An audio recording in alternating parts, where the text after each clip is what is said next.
தம்பி பண்ணப்புறம் வரைக்கும் போகணும். வாங்கண்ணே போலாம்ண்ணே. ம் ம் என்னண்ணே இப்படி பார்க்குறீங்க?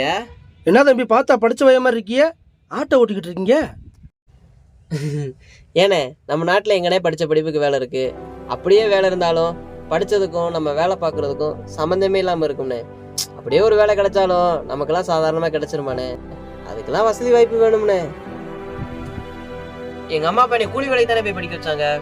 கஷ்டப்பட்டு தான் படிக்க வச்சாங்க. அவங்களுக்கு இன்னும் கஷ்டம் கொடுக்கணுமான்னு தானே ஆட்டோ எடுத்து ஓட்டிக்கிட்டு இருக்கேன்.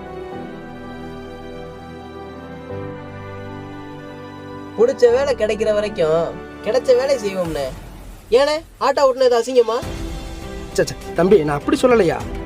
உங்களை மாதிரி படித்த இளைஞர்கள்லாம் பிடிச்ச வேலை கிடைக்கிற வரைக்கும் இந்த மாதிரி கிடைச்ச வேலை செய்யணும்னு நினைக்கிறீங்க பார்த்தீங்களா?